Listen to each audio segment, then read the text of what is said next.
पहला स्टोर में आप सबका स्वागत है। भारतीय बाजारों के खुलने की तैयारी और देखिए एसएक्स निफ्टी 9400 के आसपास ऊपर खुलने के संकेत देता हुआ एशियाई बाजार मजबूत है, अच्छी तेजी के साथ कारोबार करते हुए दिख रहे हैं। अमेरिकी बाजार लगातार 5 दिन से हरे निशान में बंद होते हुए दिखे।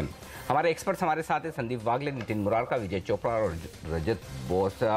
एक ऑप्शन की रणनीति एक्सपायरी के दिन निफ्टी पर ले ली जाए नितिन से। नितिन बताइए कौन सा ऑप्शन चुना है आपने?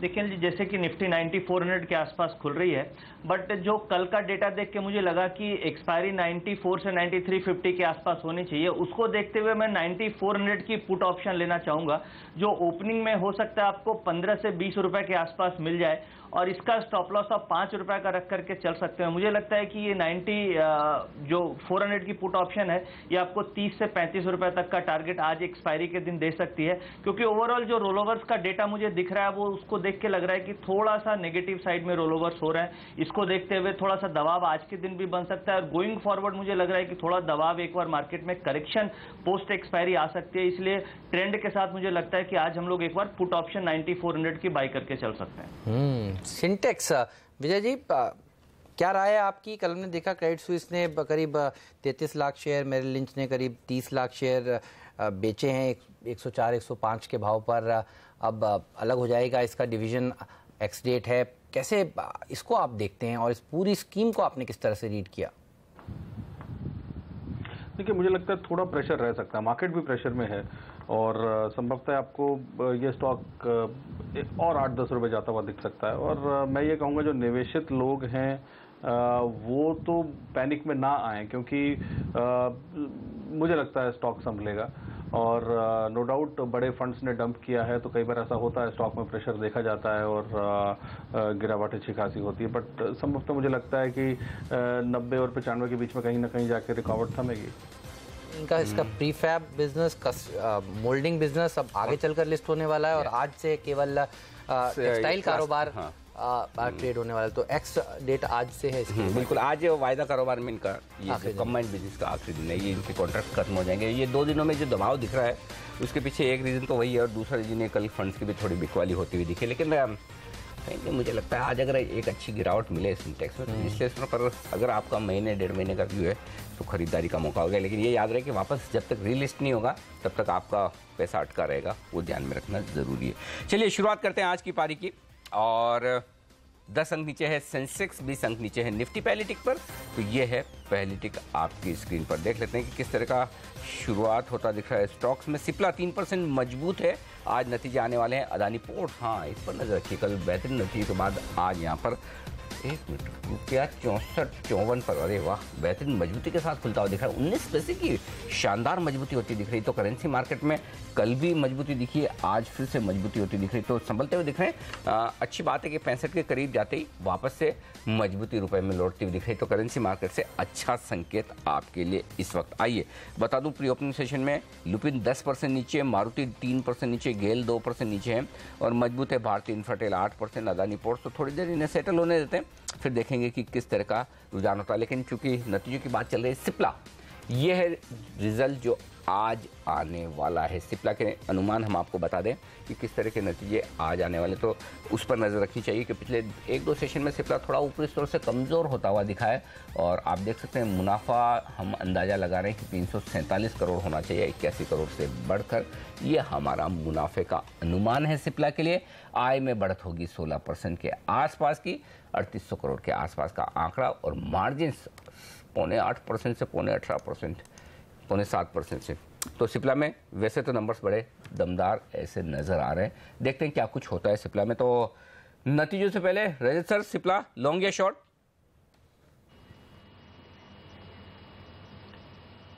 ये मुझको लगता है ये अभी भी नीचे ही जाएगा, क्योंकि इसका चाल जो है वो ये बता रहा है कि 505 का एक बार टेस्ट होने की पॉसिबिलिटी है, उसके बाद में चाहे बाउंस बैक करे, और बाउंस बैक जब करेगा तब 535 के ऊपर अगर सस्टेन नहीं कर पाए तो फिर से सेलिंग आने की पॉसिबिलिटीज़ है। और इन दिनों में जब बाजार की सेंटीमेंट थोड़ा वीक है तो नतीजे कुछ भी आए ऊपर में सेलिंग ही एक्सपेक्ट कीजिए। अच्छा विजय जी, रेमंड पर राय दीजिए। रेमंड ये वो स्टॉक है अगर आपको पिछले एक महीने का चार्ट दिखाएंगे तो दिखेगा क्या ज़बरदस्त तेज़ी देखने को मिली। कल देखिए करेक्ट हुआ है। इन्होंने जो ऑफ़र दिया है सबके शेयरधारकों के सामने रखा है वो ये है कि औने पौने दाम पर प्रमोटर्स जो लैंड है उसको खरीद लें। और जो रिकमेंड करती हैं एजेंसीज IIAS जैसी, वो कह रही हैं कि शेयरधारकों को इस ऑफ़र के अगेंस्ट वोट करना चाहिए क्योंकि नुकसान होगा शेयरधारकों का अगर इस ऑफ़र को जो प्रमोटर्स दे रहे हैं उसको मंजूरी ले लेते हैं। कल भी हमने देखा शेयर कमज़ोर था। ये बताइए आप इस डेवलपमेंट को किस तरह से रीड कर रहे हैं? देखिए, कोई भी चीज़ होने पौने दाम पे अगर ली जाएगी तो डेफिनेटली आउटफ्लो होगा बैलेंस शीट से, बैलेंस शीट वीकन होगी। और कई बार जो मेजॉरिटी स्टेक होल्डर्स होते हैं उनको कहीं ना कहीं दिक्कतें होती हैं इस बात से। तो कहीं विम्स एंड फैंसीज नहीं चलती लिस्टेड कंपनीज में प्रमोटर्स की, तो they have to take the share holder buy in. तो मुझे लगता है थोड़ी सी कमजोरी बढ़ सकती है जब भी ऐसी कुछ डिस्प्यूटेड बात होती है, तो थोड़ा कमजोरी बढ़ती है। बट मुझे लगता है बहुत ज़्यादा कमजोरी नहीं होगी। डेफिनेटली मार्केट थोड़ा वीक है तो उसके चलते वैसे भी जो सेंटिमेंट है उसके चलते थोड़ा बहुत गिरावट हो सकती है। बट अगेन मुझे लगता है कि जैसे आपने बोला औने पौने भाव पे ज़मीनें खरीदी जाएं, वो थोड़ा सा मुझे भी अटपटा लगता है। तो संभवतः थोड़ी गिरावट देखने को मिल सकती है। एक्चुअली मामला क्या है बता दूं, 2 प्रॉपर्टी है इनके पास मुंबई में। ब्रीच कैंडी जो इलाका है वो काफ़ी जाना माना महंगा इलाका है और ये 2 प्रॉपर्टी रेमंड्स की बुक्स में है। प्रमोटर चाहते हैं कि रेमंड्स ये 2 प्रॉपर्टी प्रमोटर्स को बेच दे, यानी प्रमोटर खरीदेंगे, कंपनी बेचेगी। और जिस भाव पर वो खरीदना चाहते हैं वो है 9,000 रुपये प्रति स्क्वायर फीट। और जो प्रॉपर्टी की इस वक्त प्राइस है वो मोटा मोटी थोड़ा 2-5% ऊपर नीचे गिन लेते 1 लाख रुपए प्रति स्क्वायर फीट। उससे वो 9,000 रुपये बिकती नहीं। हाँ, उससे वो बिल्कुल है। वो पहले जो पुराना अमेरिकन कॉन्सुलेट था उसके एग्जैक्टली सामने रेमंड्स की ब्रीच कैंडी पर बहुत ही प्राइम प्रॉपर्टी सी फेसिंग, उसे 9,000 रुपये, मतलब 9,000 रुपये में तो अगर ये ऑप्शन दिया जाए तो मुंबई में नहीं आती, हर एक इन्वेस्टर खरीदना चाहेगा उनका शेयर होल्डर।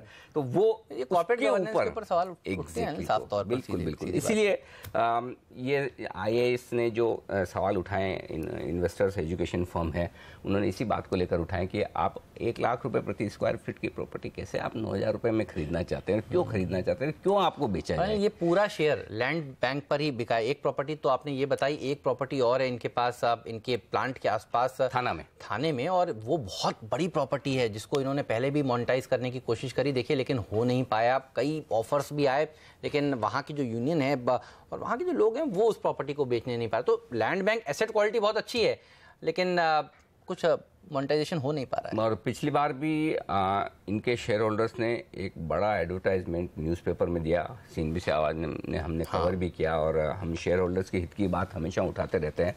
और आज फिर से हम ये मुद्दा इसीलिए उठा रहे हैं कि देखिए, रेमंड्स का जो टॉप मैनेजमेंट और प्रमोटर जो कर रहा है वो गलत है, वो कॉर्पोरेट गवर्नेंस के उसूलों के खिलाफ है। आप कंपनी की प्रॉपर्टी को अपनी प्रॉपर्टी ना समझकर किसी भी औने पौने दामों पर नहीं ले सकते। 9,000 रुपये में मीरा रोड भाईंदर में नहीं मिलता, आप ब्रिज कैंडी में कैसे खरीदेंगे? 9,000 में मुंबई के बाद नवी मुंबई में भी नहीं मिलती प्रॉपर्टी। अच्छा, एक बात और है, ये जो ग्रुप है वो नॉन सीरियस ग्रुप है। देखिए, इन्होंने पुश्तैनी प्रॉपर्टीज, पुश्तैनी कारोबार को जिस तरह से सिंघानिया साहब के हाथ में, गौतम सिंघानिया के हाथ में आया, वो चला नहीं पाए इस ग्रुप को। और इसके बाद जो एंटरप्रेन्योर्स आए हैं उन्होंने क्या वैल्यू खुद के लिए भी क्रिएट की है और शेयरधारकों के लिए भी क्रिएट की है। बिल्कुल। तो रेमंड्स के लिए मुश्किल भरा वक्त, रेमंड्स के शेयर होल्डर्स के लिए रादर ये कहूँगा उनके लिए मुश्किल भरा वक्त है, लेकिन आपके लिए ट्रेडिंग सेशन आसान रहे, बिना मुश्किल के रहे, और आपको आराम से सारी रिसर्च, सारे बेहतरीन आइडियाज़ तुरंत मिल जाए, इसकी पूरी कोशिश की जाती है CNBC आवाज़ की तरफ से। हर रोज़ सुबह 7:30 से 8 के बीच में खेला जाता है स्टॉक 2020 का मैच हमारे 2 कैप्टन्स के बीच में। तो आइए देख लेते हैं कौन से हैं आज के वो 20 top trading ideas.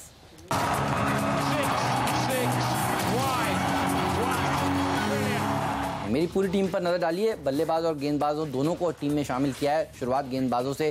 Pharma sector में गिरावट होने के बावजूद यहां पर कोई खरीदारी नहीं करना चाहता। वो खाड़ एक ऐसा स्टॉक है जो दबाव दिखा सकता है। बायोकॉन में अच्छी तेजी के बाद कल भी 5% की गिरावट देखने को मिली थी और आज भी ये प्रेशर में रह सकता है। कमजोर क्वालिटी के स्टॉक्स को बेचना चाहिए। सुजलॉन, IFCI, अडानी पावर को इसलिए टीम में शामिल किया है, और मजबूत क्वालिटी के स्टॉक्स को खरीदना चाहिए, इसलिए मिस्टर डिपेंडेबल का दर्जा स्पॉट्स को दिया है। अगली सीरीज में एक बड़ा इवेंट है, मानसून, और अगर अगर मानसून अच्छा आता है तो स्टॉक में और तेजी देखने को मिलती है, लेकिन ध्यान रखिएगा अगर मानसून की चाल थोड़ी सी विलंब होती हुई दिखे तो फिर इस शेयर से आपको आगे चलकर निकल जाना चाहिए। बहरहाल आज अच्छी तेजी यहाँ पर देखने को मिलेगी। साथ ही नजर रखनी चाहिए आपको रिलायंस डिफेंस के ऊपर और रेमंड के ऊपर, ये दोनों कमजोर होते हुए दिख रहे हैं। मिड कैप्स में जिस तरह से प्रेशर देखने को मिल रहा है, एक अच्छी रैली के बाद रेमंड में प्रॉफिट बुकिंग बनती हुई नजर आ रही है। नंबर्स भी देखिए कुछ खास उत्साहजनक नहीं है। अगर आपको कुछ खरीदना है बाजार में तो आपको प्राइवेट सेक्टर बैंक्स खरीदने चाहिए और उसमें आईसीआईसीआई बैंक और येस बैंक के दो ऐसे स्टॉक्स हैं जो आपको लॉन्ग टर्म में अच्छा पैसा बनाकर दे सकते हैं। अगली सीरीज के लिए भी ये दो बेहतरीन आइडियाज़ हैं, इसलिए इनमें सबसे ज़्यादा कन्विक्शन है। फ्रेट और पिंच हिटर का दर्जा इन्हीं दोनों के ऊपर निकल कर आया है। मेरी टीम पर नजर डालिए, यहाँ पे भी खरीदारी और बिकवाली दोनों तरह के शेयर्स हैं। ल्यूपिन कमजोर नतीजों के बाद ब्रोकरेज का डाउनग्रेड शॉर्ट करके चलिए, लेकिन ओएनजीसी और एचओईसी में खरीदारी क्योंकि कच्चे तेल के दाम में इजाफा हो रहा है, प्रोडक्शन कट बढ़ेगा। डिश टीवी कमजोर नतीजे बेच के चलिए। फोर्टिस हेल्थ केयर यहाँ पे 24% एफपीआई लिमिट हिट कर गई, इसलिए यहाँ पे शॉर्ट करना बनता है। Godrej properties investment grade stock है, थोड़ा करेक्शन हुआ है, बाइंग की अपॉर्चुनिटी खरीदारी के लिए। सिंटेक्स दो बड़े ब्रोकरेजेस ने कल 60 लाख शेयर बेच दिए, इससे पहले की वो रिकॉर्ड डेट आती है। सेलेक्टर्स वक्त यहाँ पे कमजोरी बनेगी। बलरामपुर चीनी की जो एफआरपी है वो बढ़ा दी गई है, ये एक नेगेटिव है इनके लिए। और फ्रीट के तौर पे एचडीआईएल यहाँ पे गोल्डमैन सैक्स ने खरीदारी करी है, उसको फॉलो किया जा सकता है। अडानी पोर्ट शानदार नतीजे, बेहतरीन ब्रोकरेजेस रिपोर्ट्स, तो यहाँ पे खरीदारी होती है।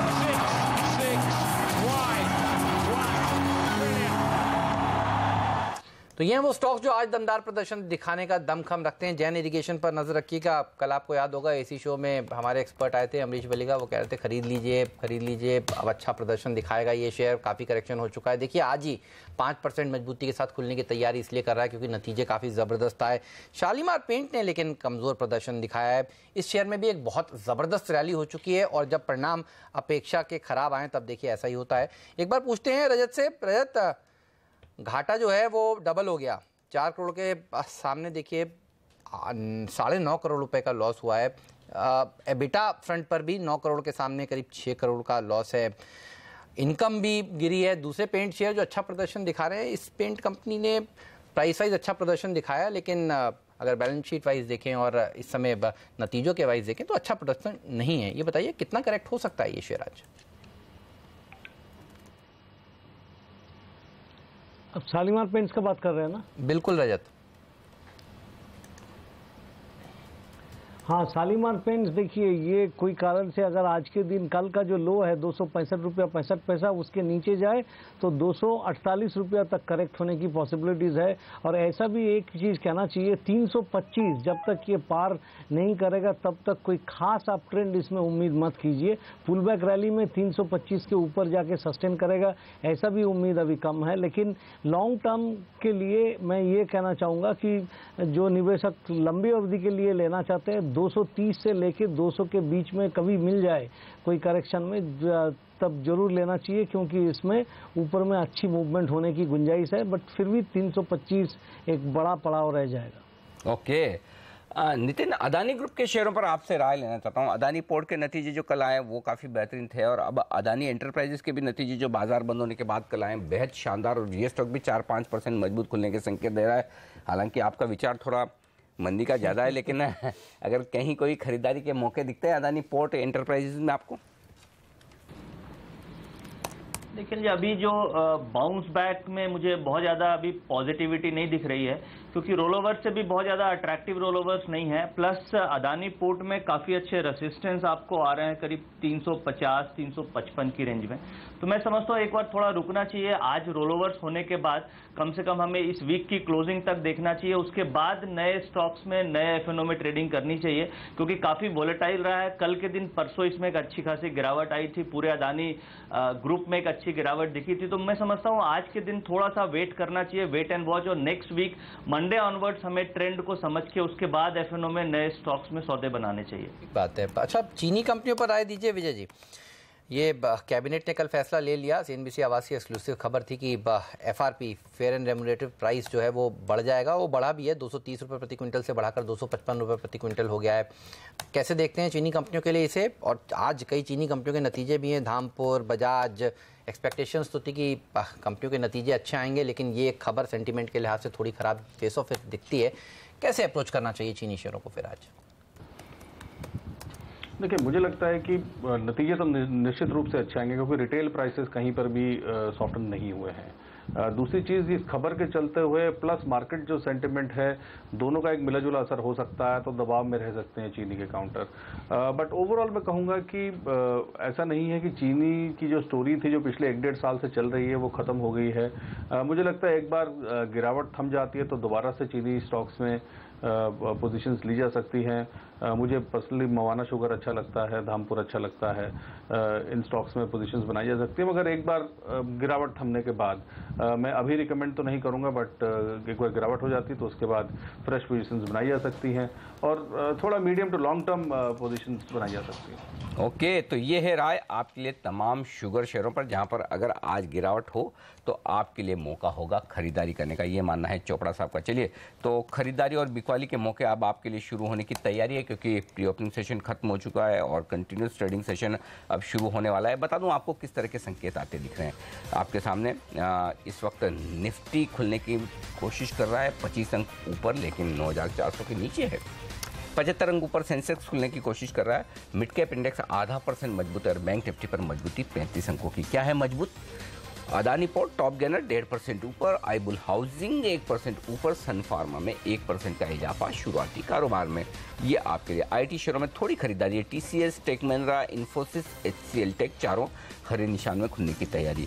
बैंकिंग शेयरों में खासतौर से प्राइवेट बैंक में थोड़ी खरीदारी है। एक्सिस, यस, ये हरे निशान में खुलने की तैयारी करते हुए। तो फिर कमजोर क्या है? ल्यूपिन 4.5% का बड़ा कट और निफ्टी पर टॉप लूजर आज यही बनेगा। इसका असर दिख रहा है डॉक्टर पर और औरोबिंदो पर, जो थोड़े थोड़े नीचे खुलेंगे। ये तो बात हुई इन शेयरों की। अब आइए बता दूं आपको वो शेयर जो खबरों के नतीजों के दम पर एक्शन में दिख रहे हैं प्री ओपनिंग सेशन में। डिश टीवी सिर्फ 7% कमजोर है। पीएनसी इंफ्रा 6%, गुजरात सिद्धि सीमेंट एक और स्टॉक है जो 5% का नुकसान इस वक्त दिखा रहा है। शालीमार पेंट्स 4% नीचे खुलता हुआ खराब नतीजों के बाद। जीवीके पावर में 2% का नुकसान है। टीवीएस श्री चक्रा 3% नीचे खुलता हुआ। गुजरात गैस में 1.5% का नुकसान। तो मजबूत क्या है? ग्लोबल वेक्ट्रा, ये है स्टॉक 18% ऊपर, जेन इरिगेशन 5% ऊपर, मुक्ता आर्ट 5% ऊपर और अदानी एंटरप्राइजेस 5% मजबूत खुलता हुआ। चलिए, पहली टिक आपकी स्क्रीन पर आती हुई सेंसेक्स और निफ्टी पर शुरुआत हरे निशान के साथ भारतीय बाजारों की, और आप देख सकते हैं पहली टिक पर खरीदारी होती हुई दिख रही है। इस वक्त निफ्टी खुलता हुआ दिखा है 23 अंक ऊपर और सेंसेक्स में 75 अंकों के आसपास की मजबूती। टॉप गेनर है अदानी पोर्ट्स 2% ऊपर, टाटा डीवीआर 1% ऊपर, ओएनजीसी में 0.5% की मजबूती इस वक्त होती दिख रही है। इन्फोसिस मजबूत खुला है। ऑटो शेयरों में थोड़ी खरीदारी, Tata DVR, Bajaj auto, Eicher Motors, ये सब के सब हरे निशान में खुलते हुए दिख रहे हैं। तो ऑटो सेक्टर मजबूत होता दिख रहा है, लेकिन लुपिन बेहद कमजोर प्रदर्शन, 7% का बड़ा कट लुपिन में आता हुआ दिख रहा है। आज का बड़ा एक्सीडेंट लुपिन है 7.5% के नुकसान के साथ, और उसका असर डॉक्टर, औरोबिंदो फार्मा, सन फार्मा पर भी पड़ता हुआ था। फार्मा है आज की कमजोर कड़ी। वायदा कारोबार में रेमंड्स 9% का बड़ा कट, जो हम बता रहे थे कि कॉर्पोरेट गवर्नेंस को लेकर बड़े सवाल, ये साफ तौर पर प्राइसेस में दिख रहा है। शेयर होल्डर से नाराज, बेच रहे हैं रेमंड्स के शेयर को। 9% की बड़ी गिरावट रेमंड्स में देखने को मिल रही है। इसके साथ ही लुपिन 7% नीचे, डिश टीवी 6% नीचे, वो खाड़ में 3% का नुकसान। आइडिया हमारे एक्सपर्ट्स की राय बिकवाली की 1% नीचे खुलता हुआ, लेकिन भारत फाइनेंशियल इंक्लूजन 700 के पार खुलता हुआ 5% का बड़ा उछाल। वायदा कारोबार के बैंड से बाहर आते ही क्रेडिट स्विस की रिपोर्ट का असर आपकी स्क्रीन पर। 4.5% मजबूत है जेएन इरिगेशन, और साथ ही जेपी एसोसिएट 4% मजबूत, एचडीआईएल में 2.5% 3% की मजबूती। अदानी एंटरप्राइजेज ये 4% मजबूत खुलता हुआ ये है, और सूद लोन में 2.5% की मजबूती। ये सारे स्टॉक्स हैं आज एक्शन में। सेंचुरी मारता हुआ सेंसेक्स 100 अंक ऊपर इस वक्त, और निफ्टी 9400 के बेहद करीब पहुंचता हुआ। मिड कैप इंडेक्स में 0.5% की शानदार मजबूती, और बैंक निफ्टी भी मार चुका है सेंचुरी। तो दमदार शुरुआत भारतीय बाजारों की कम से कम शुरुआती मिनटों में। बिल्कुल, और रेमंड देखिए 10% की गिरावट दिखा रहा है साफ तौर पर। डिश टीवी यहाँ पर भी नंबर्स बहुत ही कमज़ोर आए। मुनाफे की उम्मीद थी, घाटा पेश किया है। इस शेयर पर रखिएगा नज़र, 6% नीचे। आइडिया कल 6% टूटा था, और बागले साहब कह रहे हैं कि आज इसको बेच देना चाहिए। देखिए आज भी 2% की गिरावट के साथ ये कारोबार कर रहा है। एडीएजी में देखिए रिलायंस डिफेंस के लिए आज भी कोई राहत की बात नहीं। इंडिया सीमेंट और बाकी सीमेंट कंपनियों पर भी नजर रखिएगा। गडकरी साहब कह रहे हैं कि इस्मा के तहत इन कंपनियों के ऊपर कार्रवाई करेंगे अगर इन्होंने माना नहीं, सीमेंट के दाम ऐसे ही बढ़ाते रहे। तो इंडिया सीमेंट में देखिए कल भी गिरावट थी और आज भी कमजोरी के साथ ही कारोबार होता हुआ दिख रहा है। लेकिन अच्छा प्रदर्शन कौन से स्टॉक्स दिखा रहे हैं? Bharat financial inclusion, Credit Suisse ने बहुत ही अकस्मात जिस तरह से अपनी रिपोर्ट सामने पेश करी है उसका असर देखा जा रहा है और 800 रुपये का उनका जो टारगेट है में आप देखिए आज अब ये शेयर 40 रुपये की तेजी दिखा चुका है।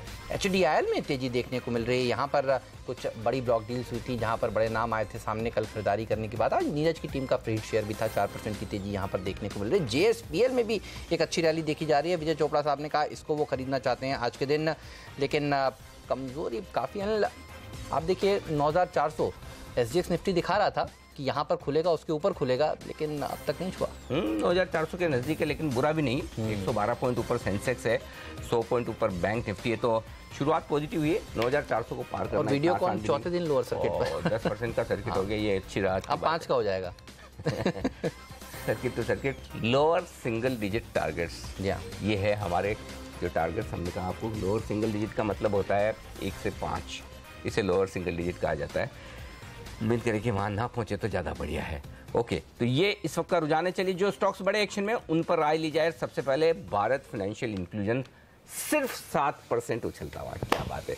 स्टॉक में जबरदस्त एक्शन है इस वक्त। रजत सर बताइए 720 पर क्या ट्रेड है आपका?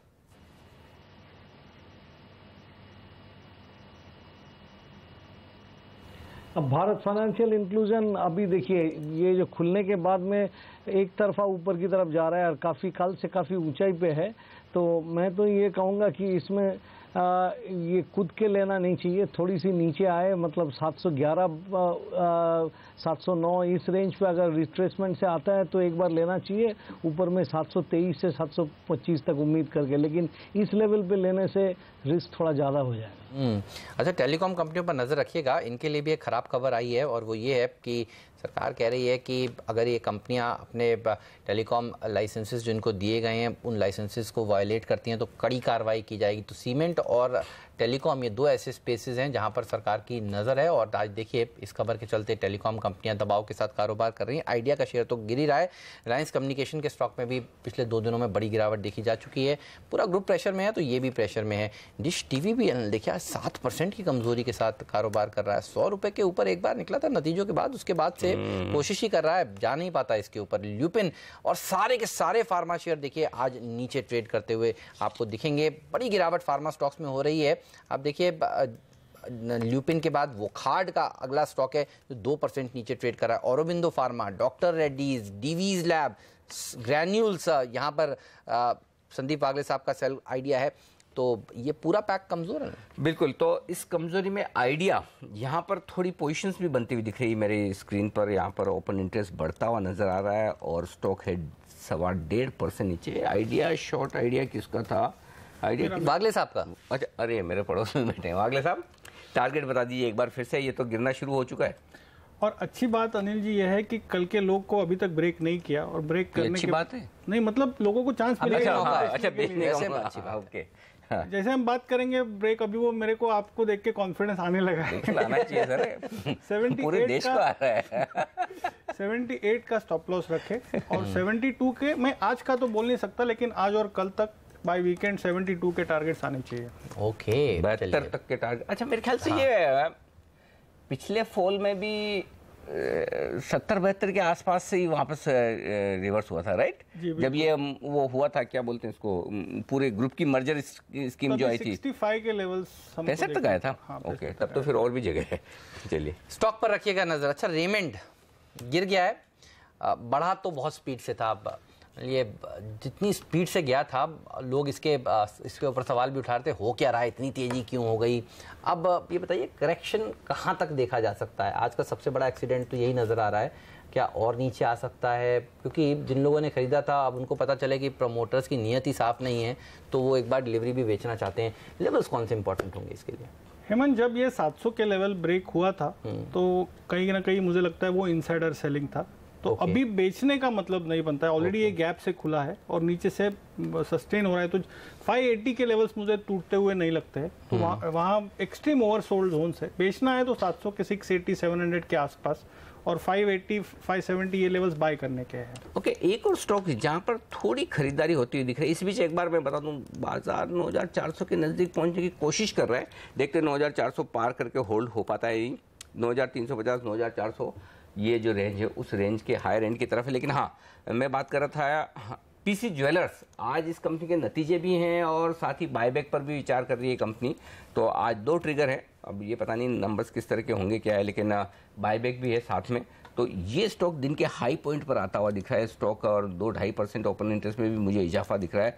तो इसके चार्ट पर एक बार वागले साहब राय दें, अगर कोई इसमें एक्शन दिख रहा है तो आपको।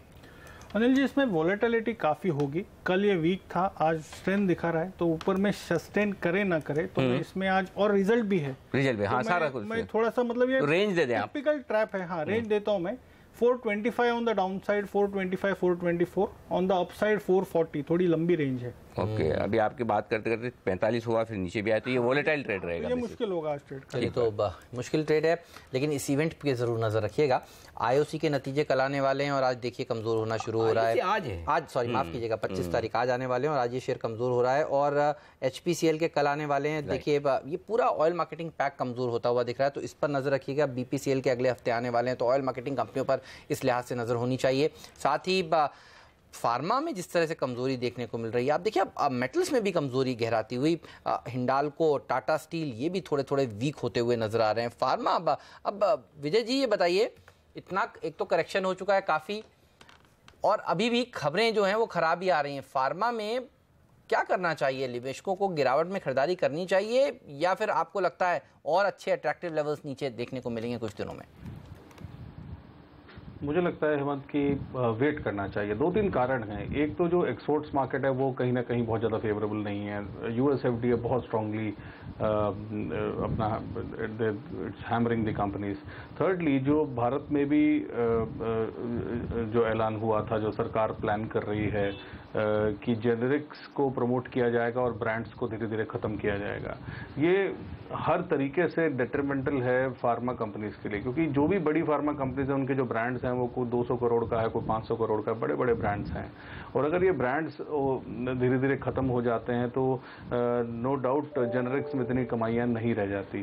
तो कहीं ना कहीं मुझे लगता है अभी काले बादल हैं पूरे फार्मा क्षेत्र पे। जब तक पूरी क्लैरिटी नहीं मिलती इस जेनेरिक्स वाली खबर पे भी और जो US मार्केट्स हैं उस पे, तो मुझे लगता है कि थोड़ा दूर रहना ही बेहतर है।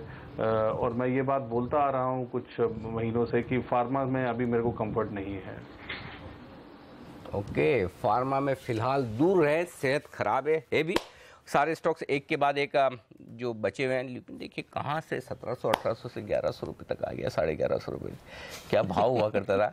ग्लेनमार्क देखिए, सही बात है, मतलब डिवीज देखिए 1000 के ऊपर ट्रेड। लोग लेना चाहते थे इनको, डिवीज को 1000 के लेवल पर भी। अच्छा, काफी लोग फंसे हैं। अच्छा, अभी भी लोग सोचते हैं एवरेजिंग कर रहे हैं या नहीं करें। तो एडवाइस तो चोपड़ा साहब की साफ है, दूर रहना चाहिए। और आज भी देखिए सबसे बड़े एक्सीडेंट्स यही हो रहे हैं, नतीजों में भी यही डिसअपॉइंटमेंट है। नतीजे हैं, उसके साथ साथ आप देखिए दोनों चीजें, US FDA के चक्कर, और सबसे बड़ी बात है कि समस्याएं खत्म नहीं होती दिख रही। सबसे नहीं तो क्या होता है कि चलिए एक आध बार आपका एक्शन हो गया, कभी एक प्लांट पर, फिर दूसरे प्लांट पर, कभी एक दवा पर रोक, दूसरी दवा पर रोक, और उसके ऊपर जो कुछ पैसा जो बनता था इनका वो ब्रांडेड दवाओं से बनता था। लेकिन अब लगभग हर देश ब्रांडेड से जेनरिक पर जा रहा है, चाहे वो हिंदुस्तान हो चाहे अमेरिका हो। अमेरिका में भी मोदी जी ने कह दिया है कि भाई दवा के दाम तो कम करने पड़ेंगे, जेनरिक पर फोकस करिए, और US में भी कह दिया है। तो फिर आप समझ सकते हैं। अच्छा, आप कुछ कह रहे थे कि इंडिया सीमेंट अभी बेच दें? कल के लो के नीचे जो 182.80 है ब्रेक हुआ है, लेकिन ऑलरेडी निकल गया। 180 का लेवल है अभी। 181 के बाद बाउंस बैक। मैं FNO की बात कर रहा हूँ।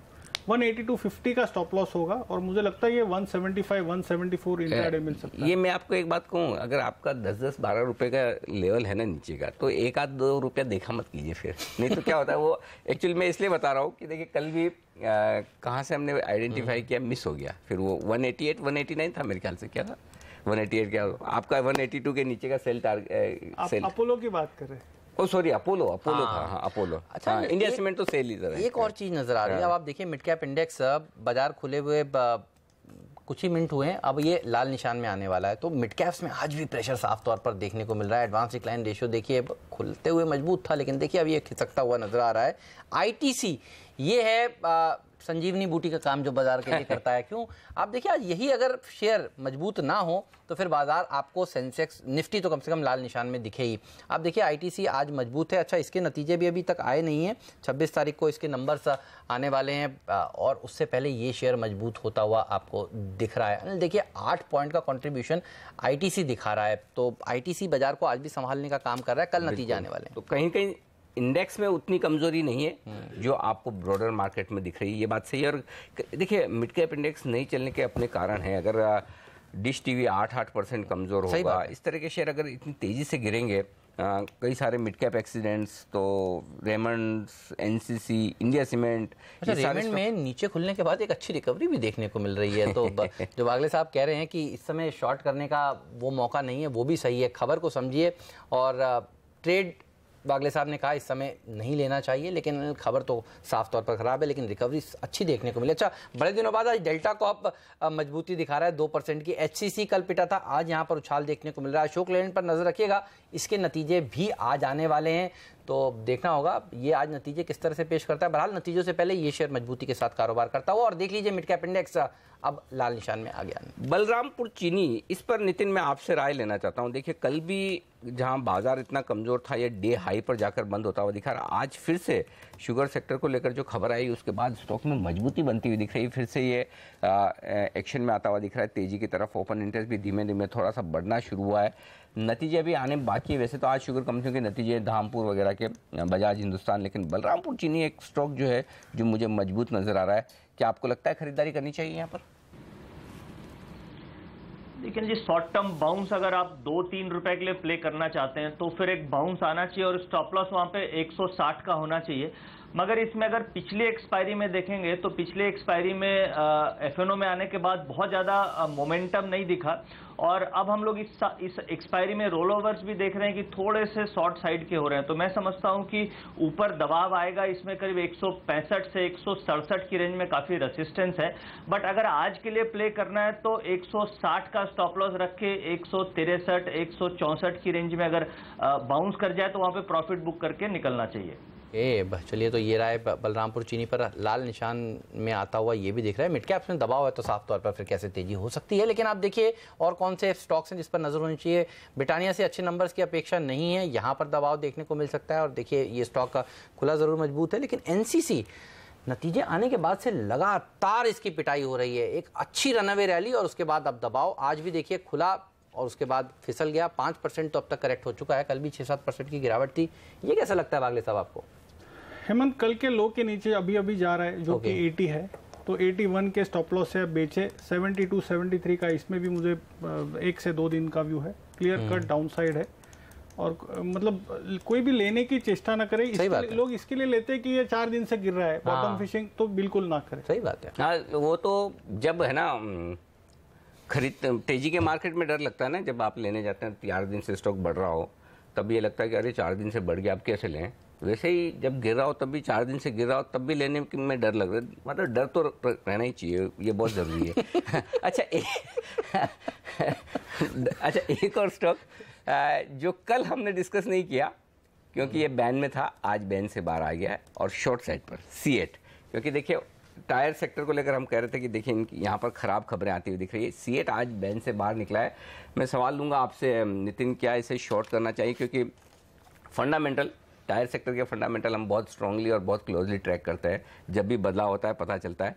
सीएट में साफ तौर पर पूरे सेक्टर के लिए फंडामेंटल्स थोड़े से वीक होते हुए दिख रहे हैं, और उसकी एक बड़ी वजह यह है कि जो कुछ भी जीएसटी की दरें तय हुई है उसमें ब्रांडेड टायर पर 28% का टैक्स होगा, नहीं कि 18% का। और ये इनके लिए बेहद नेगेटिव खबर है, क्योंकि अब चाइना से सस्ता इंपोर्ट एंटी डंपिंग के बावजूद इनके लिए करना काफ़ी मुश्किल होगा। तो क्या सीएट शॉर्ट किया जाए?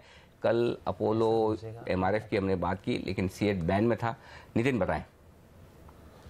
अच्छा नितिन जी, एक सवाल मेरा इसमें जोड़ रहा हूं, और वो ये है कि ये ज्यादातर समय बैन में क्यों रहता है, और उसके साथ एक और सवाल, कैश मार्केट और एफएनओ में इतना बड़ा गैप क्यों रहता है? और आप सही मायने में बताएं, ऐसा हो तो फिर आप कैसे अप्रोच करेंगे इसे? ये एक एडिशनल सवाल इसके साथ।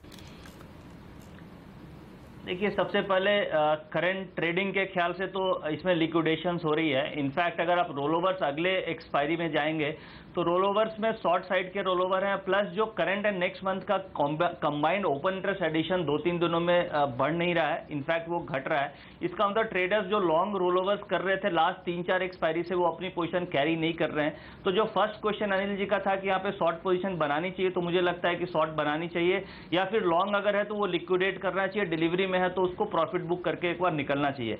दूसरा, ये बार बार बैन में इसलिए चला जाता है कि इसमें कंटिन्यूअस लास्ट 4-5 एक्सपायरी से ओपनिंग में पोजीशंस जो कैरी फॉरवर्ड होती है वो काफी ज्यादा पोजीशंस कैरी फॉरवर्ड हो रही है, और बहुत ज्यादा पोजीशंस सारी की सारी जो इस एक्सपायरी की थी वो अगली एक्सपायरी में शिफ्ट हो जाती है, लॉन्ग रोलोवर्स फिर अगली एक्सपायरी में शिफ्ट हो जाती है। तो जो लिमिट है उसके ख्याल से ऑलरेडी पोजीशन बनी हुई होती है, और थोड़ी भी और एडिशन होने से हम लोग देखते हैं कि यह बार बार जल्दी से बैन में चला जाता है। तो इसी कारण से आप देख रहे हैं कि तुरंत इस स्टॉक में बैन आ जा रहा है, बट अब लग रहा है कि इसमें पोजीशंस लिक्विडेट होनी चालू हो गई है।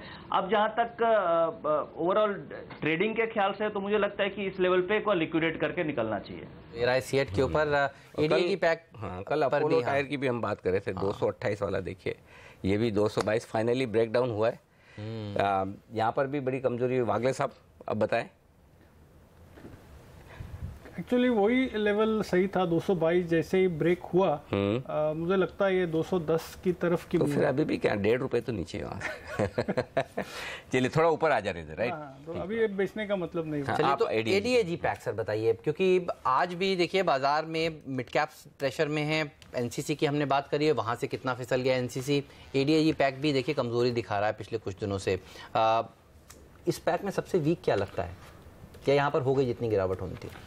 नहीं, गिरावट होनी थी वो हुई, ऐसे नहीं है। पैटर्न वो अगर मुझे मिल जाता है, अगर आप अभी बात करो कि क्या है, रिलायंस इंफ्रा मुझे सबसे वीक लगता है, लेकिन वो 480 ब्रेक करेगा तो ज्यादा वीकनेस इसमें कंफर्म होगा। करंटली एक 490 494 ये रेंज में है, तो मैं थोड़ा वेट करूंगा। हेमंत, थोड़े बाउंस बैक्स भी आ सकते हैं, मार्केट वन वे गिरने वाला नहीं है। सही बात है, रिलायंस कम्युनिकेशन लेकिन वन वे गिरता है। आप देखिए हर रोज 8-9% की गिरावट होती है, आज भी खुलते ही 2.5% गिर गया 2 दिनों की गिरावट के बाद। कल मेरे ख्याल से अभी ये जिस लेवल पर ये बहुत क्रूशियल है, हालांकि यहाँ से कोई ऐसा नहीं कि कोई बढ़ जाएगा यू टर्न ले लेगा, लेकिन बेचने के लिए थोड़ा सा इंतजार कर लें ऊपर के लेवल का, क्योंकि 25 के नीचे जाने के बाद कमजोरी, और या तो 25 के नीचे क्लोज दे आज तो फिर और बेचिए, बेच के निकल जाएगी। या फिर एक आज चूंकि एक्सपायरी का दिन है, रिलायंस कैपिटल और रिलायंस कम्युनिकेशन, आज रिलायंस कैपिटल बैन में आ गया, ये नया खिलाड़ी यही है जो बैन में आया है।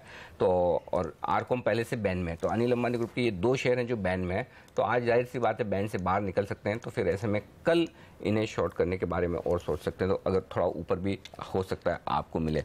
सीमेंट शेयरों की हम बात करते हैं। रजत सर, एसीसी के चार्ट्स देखकर बताइए, क्या दिग्गजों में ये सीमेंट स्टॉक परफेक्ट है शॉर्ट करने के लिए? क्योंकि कमजोरी तो हो रही है तमाम स्पेस में, लेकिन क्या ये एक और स्टॉक है जहां पर बेचा जाए?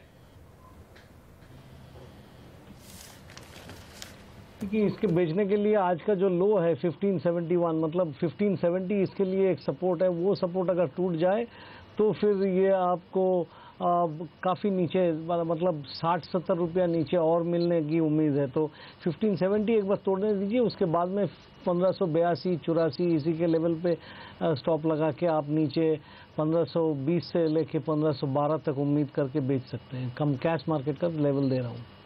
चलिए, तो ब्रिटानिया एक और ऐसा स्टॉक है जो एनसीसी के बाद थोड़ा सा देखिए कमज़ोर हो रहा है। एनसीसी जब बताया था तब 2-2.5% नीचे था, अब देखिए 4-4.5-5% की गिरावट नागार्जुना में देखने को मिल रही है। ब्रिटानिया भी नतीजों से पहले अब कमज़ोर होता हुआ दिख रहा है। वॉल्यूम ग्रोथ को लेकर अभी भी कंसर्न्स हैं, देखना होगा किस तरह से निकल कर आते हैं। ब्रिटानिया के लिए इंपॉर्टेंट ट्रेडिंग लेवल्स आज के लिए बताइए सर। 3500 के नीचे अभी 3508 है, मुझे लगता है बात करते करते हो जाएगा। 3500 के नीचे जाता है तो आप 3520 के स्टॉप लॉस से बेचिए, फिर नीचे में 100 रुपये मिल सकते हैं। 100 रुपये का लेवल देखने को मिल सकता है ब्रिटानिया में, तो इस पर रखिएगा नज़र। और कौन से स्टॉक्स हैं जिनके नतीजे आने वाले हैं? अशोक लेलैंड काफ़ी करेक्शन दिखा चुका है ये स्टॉक। ये बताइए रजत जी, आज के लिए इंपॉर्टेंट लेवल्स इसके लिए कौन से होने वाले हैं? क्योंकि नतीजों से पहले गिरावट हो चुकी है, लोगों ने जिस तरह से ट्रक्स नहीं खरीदे, नंबर सबके सामने हैं, मंथली नंबर्स जो आते थे, अब क्या यहाँ से रिकवरी देखी जा सकती है नतीजों के बाद? कौन से इंपॉर्टेंट लेवल्स है जहां पर आपकी नजर होगी इस पे आज? देखिए, इसके लिए इम्पोर्टेंट लेवल्स मतलब एक जोन का बात करूंगा मैं, 3472 से लेके 3460 जो है, ये जोन इसके लिए काफी महत्वपूर्ण है। ये जोन अगर तोड़ के ये नीचे जाता है तो अशोक लेलैंड वीक हो जाएगा। मतलब अशोक लेलैंड की बात रजत जी कर रहे हैं हम, जो कि 83 रुपीस के आसपास है, तो एक बार अशोक लेलैंड का चार्ट बताइए सर। अशोक लेलैंड के लिए आपको 8150 नीचे और ऊपर में 8450, ये रेंज इसके लिए काफ़ी महत्वपूर्ण है। 8150 तोड़ देगा तो वो 80 से भी नीचे चला जाएगा, और 8150 नहीं टूटे तो उम्मीद कीजिए कि वो दोबारा 8450 क्रॉस करने की चेष्टा करेगा, बट ऊपर की लेवल पे सेलिंग की ज़्यादा पॉसिबिलिटीज़ है। और ऐसा एक चीज़ मैं कहना चाहूँगा हेमंत, हम लोग साइमिनी सेक्टरिस्ट की तरह हेयर स्प्लिटिंग करते हैं कि कहाँ स्ट्रेंथ है कहाँ नहीं है। एक बार खुल के वो पूरा लॉन्ग टर्म चार्ट देखिए, उसमें कुछ अच्छी चीज़ नहीं है। एक जून में एक रिकवरी रैली डेफिनेटली होगा, बट उसके बाद में क्या होगा उसके लिए काफ़ी भारी चिंता है। अच्छा ब्रिटानिया अनिल, देखिए जब बताया था तो हरे निशान में था, और आज नंबर्स आने वाले हैं। बागले साहब ने कहा 100 रुपये का डाउन साइड देखने को मिल सकता है, तो 50 रुपये का तो आ गया, 50 का भी बाकी है। और ऐसा ही हाल कल मुझे याद है कावेरी सीड्स में हमने पूछा था बागले साहब से, जब हरे निशान में था क्या करना चाहिए। कावेरी सीड्स में कल 6% की गिरावट देखने को मिलती। बैक बेंचर्स के नतीजे जनरली कमज़ोर आते हैं, और आप देखिए ये दो सटीक उदाहरण। बिल्कुल, कावेरी सीड्स की हम बात कर रहे थे 2 दिन पहले से, यहाँ पर शॉर्ट पोजीशन बनती थी। हाँ बागले साहब कुछ बता रहे। हेमंत, मैंने 100 रुपये 3500 के नीचे बोला अभी और 3400 की जगह है अभी। आज एक्सपायरी है, वही एक ही मुश्किल है कि आ जाएगा, लेकिन आ सकता है। 3500 जैसे ब्रेक हुआ 3520 का स्टॉप लॉस, और ऑन द डाउन साइड 3410 के टारगेट 1:3 ट्रेड सेटअप बनता है। अभी ऑलरेडी 20 रुपए नीचे है। 3410 यानी 70 रुपए की और जगह है। हाँ, 70-80 रुपए की और जगह जी जी, ये तो 3450। ओहो, क्या देखिए तेजी से गिरता हुआ नजर आ रहा है। कमजोर मार्केट में मिड कैप्स में ऐसे ही एक्सीडेंट्स हो रहे हैं। बताइए, आपको कुछ स्पॉट हुआ? नहीं, मैं वही देख रहा हूँ कि कहाँ एक्शन होता हुआ दिख रहा है। रिजल्ट्स के लिहाज से कुछ एक्शन है वो बता दूँ। शालीमार पेंट्स अब 7% नीचे है, जीवी के पावर 7% नीचे है, गुजरात सिद्धि सीमेंट, अच्छा ये तो सीमेंट का, सारे सीमेंट वालों का साथ दे रहा है और रिजल्ट्स भी खराब है, तो 7% यहाँ पर नुकसान आपको नजर आएगा। आज का एक्सीडेंट डिश टीवी 10% नीचे है यहाँ पर। गुजरात गैस एक और स्टॉक है जो 2% नीचे है। वंडरला हॉलीडेज देखिए ये स्टॉक भी काफ़ी तेज़ी से गिरा है, 2% नीचे इन नतीजों के बाद यहाँ पर मार पड़ती हुई दिख रही है। ग्लोबल वेक्ट्रा आज का स्टार परफॉर्मर तो यही है, 20% का ऊपरी सर्किट जड़ चुका है ये ग्लोबल वेक्ट्रा, 124 रुपये पर ट्रेड करता हुआ यहाँ पर। और जेन इरिगेशन में अब भी 5% की मजबूती है। एमके ग्लोबल 6.5-7% ये मजबूत है। अदानी एंटरप्राइजेज, हालांकि दूसरे अदानी ग्रुप के स्टॉक्स थोड़े नीचे आए, लेकिन ये अब भी मजबूती के साथ टिका हुआ है। अदानी एंटरप्राइजेज 3.5% के आसपास की मजबूती ये स्टॉक दिखा रहा है, तो यहाँ पर खरीदारी होती हुई दिख रही है। नितिन, अच्छा मैं नितिन से पूछ चुका हूँ अदानी ग्रुप के बारे में, रजत से पूछता हूँ, अगर कोई लोग अटके हुए हैं अदानी एंटरप्राइजेज में, क्योंकि पिछले कुछ दिनों में जो करेक्शन हुआ उनमें ये सब मिड कैप्स गिरे हैं, क्या किसी को निकलना हो तो ये सही लेवल है या कुछ आप फ्रेश खरीदारी करेंगे? नहीं, फिर से खरीदारी करने की जगह नहीं है, क्योंकि ये पिछले दिनों में जिस तरीके से गिरा था ऊपर से, पहले तो एक हॉर्न टॉप बनाया, उसके बाद में लंबा एक ऊपर से एक दिन में गिरा था, और अभी यही दिखा रहा है कि थोड़ी सी पुल बैक रैली हो रहा है, 124-25 मैक्सिमम जा सकता है। उसी के लिए यहाँ पे खरीदारी ना करके अभी ऊपर में निकलने की चेष्टा करना चाहिए, क्योंकि ये जब टूटेगा तो हमको लगता है कि 96 टू अबाउट 92 इस रेंज को दोबारा टेस्ट होने की पॉसिबिलिटीज़ है। तो अपसाइड गेंस की पॉसिबिलिटी काफ़ी लिमिटेड है। नीचे एक नया विंडो खुल रहा है जो कि 108 टूटने से और भी क्लियर हो जाएगा, तो ऊपर में सेलिंग ही कीजिए। साल में बिकवाली करने की राय अडानी एंटरप्राइज में निकल कर आ रही है। रजत सर आपका शुक्रिया, नितिन मरारका जी आपका भी धन्यवाद, विजय चोपड़ा जी थैंक यू, और संदीप वागले जी आपका भी बहुत बहुत धन्यवाद। और आप देखिए बाजार 9,400 को छूने में बहुत मुश्किल हो रही है। अच्छा, पीसी ज्वेलर्स, अनिल देखिए, ये जो वागले साहब कह रहे थे अभी मत खरीदिए, वो बिल्कुल सही कॉल था। नीचे की तरफ खिसक रहा है 2% नीचे इस समय ट्रेड करता हुआ। जी हाँ, दिन के लो पर ही आ गया है नतीजों से पहले। बैंक निफ्टी अनिल जी ने बोला था। हाँ, अच्छा, वागले साहब जाते जाते कह रहे हैं कि बैंक निफ्टी अनिल जी ने बोला था बुलिश थे मॉर्निंग में, 125 पॉइंट ऊपर इस समय ट्रेड करता हुआ। तो प्राइवेट बैंक्स ही दरअसल बाजार को संभालने का काम कर रहे हैं और आईटीसी ये एक और ऐसा हैवी वेट है जो आज मार्केट को स्टेबल करने की कोशिश कर रहा है। बैंक निफ्टी के साथ आज के स्टॉक परफॉर्मर रहने चाहिए मिड कैप शेयर। अब बारी है मिड कैप्स की, तो मिड कैप्स में अगर शॉर्ट्स हैं तो मुझे लगता है वो कवर कर लेने चाहिए। अब शॉर्ट रहने में समझदारी नहीं, क्योंकि एक्सपायरी का एक्शन अब शुरू होता दिख रहा है। चलिए, उतार चढ़ाव तो रहेगा, एक्शन तो होगा। बहुत बहुत शुक्रिया सर आप सबका, नितिन जी, रजत सर और चोपड़ा साहब और वागले साहब, आप सबका बहुत बहुत शुक्रिया। लेकिन बता दें आपको कि आने वाले दिनों में रेल का किराया बढ़ सकता है। सीएनबीसी आवास के मैनेजिंग एडिटर आलोक जोशी के साथ एक्सक्लूसिव बातचीत में रेल मंत्री सुरेश प्रभु ने रेल किराया बढ़ाने के संकेत दिए। उन्होंने ये भी कहा है कि रेलवे की हालत सुधारने के लिए कमाई के दूसरे सोर्सेज की तलाश भी जारी है। कुछ ऐसी चीजें दिखती हैं जिनसे कि चार्ज वसूलना की कोशिश हो रही है सीधे किराया बढ़ाने के बजाय। तो आप क्या सीधे किराया बढ़ाने पर विचार नहीं कर रहे हैं? देखिए, ये आप तो पहले भी सोचना चाहिए कि ये जो इंटरनेशनल प्रैक्टिसेस के तहत है, आज एयरलाइंस में भी जिस तरह से व्यवस्था, लोग कभी कभी देखो, ये रेलवे का एक दुर्भाग्य ये है कि लोगों को ये पहले सोच के चलना चाहिए कि रेलवे आम आदमी के लिए है, तो रेलवे जितनी अच्छी बनेगी उसका सबसे ज़्यादा लाभ आम आदमी को ही होगा। तो इसके लिए भी कुछ ना कुछ आमदनी के स्रोत भी रेल के पास होने चाहिए ताकि रेल भी काम करे। इसके लिए हमने बढ़ाने के लिए दूसरे भी काम किया है। नॉन फेयर रेवेन्यू बढ़ाने के लिए भी हमने 80% इस साल में बढ़ोतरी की, अगले कुछ साल में 40,000 करोड़ तक उसको ले चलेंगे। ये कभी नहीं हुआ था रेल में, जो हम कर रहे हैं। एनर्जी बिल को कम कर रहे हैं, 41,000 करोड़ रुपये कम करेंगे 10 साल में, 4,000 पहले हो चुका है। यानी सभी चीज़ों के ऊपर हम ध्यान दे रहे हैं ताकि लोगों को कम से कम उसका बर्डन पड़े। लेकिन उसके साथ साथ रेल चलने के लिए दो मेन जो स्रोत है रेल के, नॉन फेयर रेवेन्यू धीरे धीरे बढ़ते जाएगा ही, जरूर जाएगा, लेकिन पैसेंजर और फ्रेट, तो फ्रेट हम बढ़ा तो नहीं सकते, क्योंकि फ्रेट बढ़ाएंगे तो जो भी है वो भी चला जाएगा, जैसे हो रहा था। उसकी वजह से रेल की आज समस्या है। सालों से हमने ये करते रहे, आज ये समस्या आ गई। तो इसके लिए फ्रेट कम करने के लिए हम कोशिश करें, पैसेंजर को भी कम से कम बर्डन करके, सेफ्टी की भी समस्या है, सेफ्टी को भी किस तरह से हैंडल किया जाए, ये सभी को समझ के हम काम करें।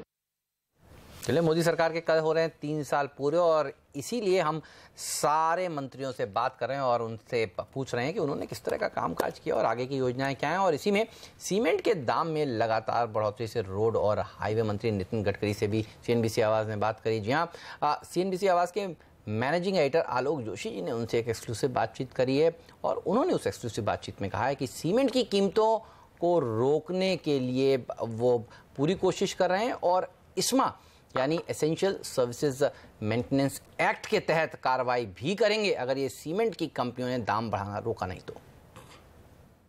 स्वाभाविक रूप से इस प्रकार से कार्टेल करके लोगों को एक प्रकार से सीमेंट का ब्लैक मार्केट करना उचित नहीं है। मैं ये कंपनियों की एक मीटिंग बुलाने वाला हूँ, मैन्युफैक्चरर की, और मैंने अभी कुछ 10 सीमेंट की कंपनियां चलाने के लिए भी लेने की बात कर रहा हूँ, जो हेवी इंडस्ट्रीज की बंद पड़ी हुई है।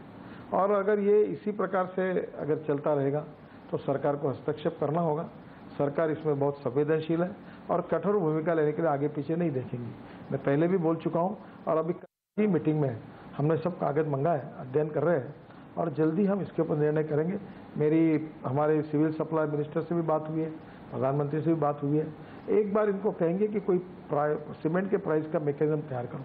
जब डीजल के भाव नहीं बढ़े, जब आपके रॉयल्टी के जो चुनखड़ी लाते हो लाइन, उसकी रॉयल्टी के भाव नहीं बढ़े, आपका पावर के भाव नहीं बढ़े, कोई किसी के कोई भाव सरकार ने बढ़ाए नहीं, और आप फिर भाव क्यों बढ़ाते हो? तो मुझे लगता है कि ये इस प्रकार का जो चल रहा है, कुछ बड़े कंपनियों का कार्टेल बनाकर इसको रोकना होगा। हम उनको समझाएंगे, नहीं सुना तो इनके ऊपर बहुत कठोर कार्रवाई करेंगे, ये हमने तय किया है। एक बार मीटिंग बुलाकर समझाएंगे, माना तो ठीक है, नहीं तो इसके खिलाफ हम लोग कठोर कार्रवाई के बिना नहीं रहेंगे। ये मैं आपके मार्फत उनको बता देना चाहता हूँ। और हाईवे मंत्री नितिन गडकरी के साथ पूरी और एक्सक्लूसिव बातचीत देखिए अब से कुछ देर में सुबह 10:10 पर। तो सबसे बड़ी बात यह कि सीएनबीसी आवाज को चुना है गडकरी साहब ने अपनी बात सीमेंट कंपनियों तक पहुंचाने के लिए, और आज सुबह से हम लगातार इसीलिए सीमेंट शेयरों पर राय ले रहे हैं। आपको राय दे रहे हैं कि किस तरह से सीमेंट कंपनियों के लिए मुश्किल भरा वक्त हो सकता है। हमारे साथ इंडिया इन्फोलाइन के executive vice president Sanjeev Bhasin साहब कार्यक्रम में शामिल हो रहे हैं। भसीन साहब से मैं बाजार पर राय लूँ उससे पहले एक सीमेंट शेयरों पर, सीमेंट सेक्टर पर ही राय लूँ। मंत्री जी बड़े कड़क हो रहे हैं, एक्शन लेने की पूरी तैयारी है, कार्टेलाइजेशन खत्म करना होगा। और दूसरी तरफ साउथ में दाम घटना भी शुरू हो गए, 30-40 रुपए सीमेंट के शेयरों के सीमेंट के दाम भी घटे हैं प्रति बोरी। भसीन साहब क्या किया जाए जिन लोगों के पास सीमेंट शेयर है? कठिन प्रश्न है, लेकिन आपको ये होना चाहिए, पता होना चाहिए हर साल ऐसा एक अटकली आती है गवर्नमेंट की तरफ से इन्फ्लेशन और इंफ्रास्ट्रक्चर में कीमतें कम करने का, बट इसमें डिमांड सप्लाई मिसमैच है। जैसे आपको पता है UltraTech, ACC, Ambuja combine control almost 63% of the market और प्राइसिंग पावर उनके पास है। एक तरफ आप कंस्ट्रक्शन एक्टिविटी में हाइटेंड एक्टिविटी देख रहे हैं, whether it's ports, whether it's roads, तो I think cement as an ingredient उसके ऊपर दबाव रहेगा। हाँ, इनऑर्डिनेट पैसा को थोड़ा सा भाव के हिसाब से लेने में एक can be a temporary reprieve, but हम सुझाव देंगे कि अगर आपको इंडिया में इन्वेस्ट करना है और आगे 2-3 साल लगने हैं तो ये लार्ज कैप सीमेंट के शेयर, नेमली अल्ट्राटेक, अंबुजा और जेके लक्ष्मी हमारे 3 टॉपिक हैं, लेकिन डिक्लाइंस पे मिले तो जरूर लेके रखिए। ओके, तो बिल्कुल सही है भसीन साहब, आपको ऑब्जर्वेशन 2 साल पहले भी उन्होंने कहा था कि वो सीमेंट के जो दाम है वो बढ़ने नहीं देंगे, बढ़ गए दाम, और अब फिर वो यही बयान देते हुए, और जो उन्होंने एक बात और कही कि वो 6 यूनिट्स को रिवाइव करेंगे, उसमें थोड़ा समय लगने वाला है, तो सीमेंट की कंपनियों में निवेश के मौके। भसीन साहब, आप कहते थे बाजार से दूर रहिए, आप पहले एक्सपर्ट थे जो कह रहे थे कि गिरावट देखने को मिलेगी, और बिल्कुल सही था वो कॉल। अच्छा खासा प्रेशर में रहा मार्केट पिछले कुछ ट्रेडिंग सेशंस में, और उसका एक सटीक उदाहरण मिड कैप इंडेक्स है, 5-6 दिन में 6-7% की गिरावट, और कई शेयरों में तो काफ़ी बड़ी गिरावट देखने को मिली है। ये बताइए, अभी खरीदारी का मौका है और नीचे लेवल्स देखने को मिल सकते हैं? हाँ हेमंत जी, आप तो अच्छी छुट्टी होके आ गए, आप तो पहाड़ों की सैर करके आ गए, और बाकी यहाँ तो गर्मी में झूल रहे हैं, और शेयर बाजार में मिड कैप ने तो ऐसी मार मारी है कि आप अगर सिर्फ आईटीसी, लीवर और मारुति हटा दीजिए तो निफ्टी में तो कोई तेजी है नहीं। So I think the mid cap index जो ब्रॉडर मार्केट है लास्ट 10 दिनों में, 15 दिनों में बहुत घटा है। अगर आप रिटेल साइड से पूछे कि एफएनओ में जिनके पास ट्रेडिंग पोजीशंस हैं, तो मैं बता नहीं सकता कितना लॉस है, और वो एविडेंट है मार्केट की स्ट्रक्चर पे। तो don't go by the 3-4 large cap stocks जो आपको मिस रिप्रेजेंट कर रहे हैं। Broader market is in pen, और वो आई थिंक एक्सपायरी के बाद देखेंगे, लेकिन हमें लगता है यहाँ से वीकनेस ही आएगी। मेजर लार्ज कैप इंडेक्सेस में भी हमें लगता है 9200 और फिर 9000 के नीचे आपको जरूर जून में दिखेंगे, तो बी वॉचफुल। चलिए, तो थोड़ा सा सावधान रहें, इंतजार करें। अच्छा, खरीदारी कहाँ शुरू करनी ये बताइए भसीन साहब। हाँ, तो 2-3 नाम लेंगे। मेरे को दो दिग्गज mid to large cap PSU banks बहुत पसंद हैं आपके रिजल्ट्स के बाद, और हम वेट कर रहे थे करेक्शन। फर्स्ट है bank of Baroda. I think bank of Baroda is the cheapest large mid cap bank, जो लार्ज कैप बैंक जो अब निफ्टी में ट्रेड करता है, और एसबीआई से ज्यादा हम बैंक ऑफ बड़ौदा पे अब रुझान देंगे, because management under the mister Jay Kumar has done a tremendous job, जो उन्होंने सारे उनकी कैपिटल एडिक्वेसी, एसेट क्वालिटी सब में इंप्रूवमेंट है। इट्स द ओनली बैंक जो आज भी कह रहा है कि उसे कैपिटल की जरूरत नहीं है। बैंक ऑफ बड़ौदा ये 175 पे रिस्क रिवॉर्ड बहुत अच्छा है, 225 का टारगेट है हमारा ईयर एंड पे। उसके अलावा कैन बैंक अगेन, जहां पे मैनेजमेंट चेंज रहा है and that is work very very well. साथ में कैनफिना होम की अगर आप सब्सिडरी की मार्केट कैप लें तो I think that we should be an added kicker, because that is been an outperformer. तो कैन बैंक में भी हमारा 450 का टारगेट है at the end of the year. और तीसरा हमारा 46-47 पे आपके यहाँ रिलायंस पावर रेकमेंड किया था, वो हम रीइटरेट करते हैं। आज वो ये 41.5-42 का भाव है because of some pressure on R com, but R power is in a very very good space. और अगर आप पावर सेक्टर पे स्लाइटली बुलिश हैं तो lowest cost producer, 83% prime load factor, और आई थिंक उसकी सारी वर्टिकल्स बहुत बढ़िया चल रहे हैं। आर पावर में भी हम इन्वेस्टमेंट का रुझान देंगे with a target of 60 by the end of the year. Okay, तो देखिए मार्केट पर भी कॉन्ट्रा कॉल लेते हैं और इस समय जब सब कह रहे हैं पीएसयू बैंक नहीं खरीदना चाहिए, तब दो पिक्स हैं उनके पीएसयू बैंक्स के, बैंक ऑफ बड़ौदा और कैनरा बैंक पर नज़र होनी चाहिए। इस बीच सिंटेक्स पर नज़र रखिएगा, इसका जो टेक्सटाइल डिवीजन है वो अब सेटल हो चुका है, 18 रुपये के आसपास इसका भाव है और अब वो एडजस्टमेंट्स होते हुए आज नज़र आ रहे हैं। इस पूरे डीमर्जर को आपने किस तरह से रीड किया है सर, ये बताइए। सिंटेक्स कल हमने देखा दो बड़े फंड्स ने यहाँ पर बिकवाली करके अपनी पोजीशंस छोड़ी हैं, आपकी नज़र है इस पर? नहीं, मैं काफ़ी टाइम से ट्रैक नहीं करता, बट इसमें एक चीज़ मैं कहूँगा, जब ये ट्रैक करता था इसमें एफसीसी भी बोरोइंग्स हैं जो डॉलर डिनोमिनेटेड में है, और डॉलर की वीकनेस और रुपए की स्ट्रेंथ की वजह से इसमें अच्छी रैली आई है। लेकिन अगर रुपया फिर 65 के ऊपर जाता है तो I think there can be extended bout of weakness. I think the demerger positive है क्योंकि उनका जो बेसिक बिजनेस है वो काफ़ी अच्छी तादाद में वॉल्यूम और मार्जिन फ्रंट पे चल रहा है, और demerger will be long term positive. Short term में थोड़ा सा अटकली आ सकता है बिकॉज ऑफ द रूपी। तो ये आपके लिए राय इस वक्त। अब जो नतीजे अभी तक एफएमसीजी शेयरों के आए हैं उसको दमदार दिख रहे हैं, यहाँ पर खरीदारी होती दिख रही है, मॉनसून भी अच्छा आने की उम्मीद है। तो भसीन साहब, क्या यहाँ पर खरीदारी की जाए? कोई अच्छे एफएमसीजी शेयर लीवर आईटीसी को हटाकर जो तो चल चुके हैं जो आप खरीदना चाहें? अब वही दो दिग्गज नाम है जी, देखो कहाँ आउट परफॉर्म कर गया और इतनी एक्सपेंसिव वैल्यूएशन पे ट्रेड कर रहे हैं। लेकिन उनसे अच्छा हम आपको आपके यहाँ फरवरी मार्च में बताए थे दो बहुत बढ़िया नाम जो कंज्यूमर ड्यूरेबल में थे, वोल्टास और ब्लू स्टार। वो देखिए क्या उनके रिजल्ट्स हैं और कहाँ उनके भाव पहुंचे हुए हैं। 325 वाला वोल्टास अब 450 रुपये है और ब्लू स्टार 605 वाला 750 800 का भाव है। आई थिंक वो दोनों एक बहुत स्वीट स्पॉट है, एक्सेस हीट है, कूलिंग इज इन डिमांड, और AC verticals, cooling, water cooler, ये सब की डिमांड बहुत अच्छी है। तो कोई भी डिक्लाइन मिले ये दोनों लीजिए। यूनाइटेड स्पिरिट्स हमारा प्रेफर्ड पिक है, 1900 1925 पे ये लेने की चेष्टा कीजिए। Bad news as far as prohibition और ये जो सुप्रीम कोर्ट का वर्डिक्ट था, आई थिंक वो सब प्राइस इन हो चुका है। मैनेजमेंट के रिजल्ट्स हैं 30th को, we think they will sound very optimistic. जो उनका नया पोर्टफोलियो रीलॉन्च है, I think that should do very very well. तो हमारे लिए United Spirits can be an outperformer in the beverage and FMCG space. मुझे याद है सर, वोल्टास जब गर्मी का सीजन शुरू हो ही रहा था, एक दो दिन जमकर गर्मी हुई थी, तब आपने कहा था इस शेयर को खरीद लेना चाहिए, और क्या शानदार नंबर्स भी आए हैं इसके। मुझे बताइए, आप शुरुआत में कह रहे थे कि 9200 अगली सीरीज में 9000 तक भी आ सकता है निफ्टी। कौन से वो ट्रिगर्स होंगे जो आपको लगता है इस समय के मार्केट को देखते हुए महत्वपूर्ण होंगे, जहां पर अगली सीरीज के लिए नजर होनी चाहिए? हाँ, अगर आप ग्लोबली देख के चलिए तो एक तो जियोपॉलिटिकल टेंशन है, मैं उस पर ज़्यादा दारोमदार नहीं दूंगा, लोकली भी है, और रिस्क ऑन ट्रेड बहुत ज़्यादा है। रुपए की वीकनेस हमारे हिसाब से 65 के ऊपर जा सकती है। फेड की price rate hike is almost certain.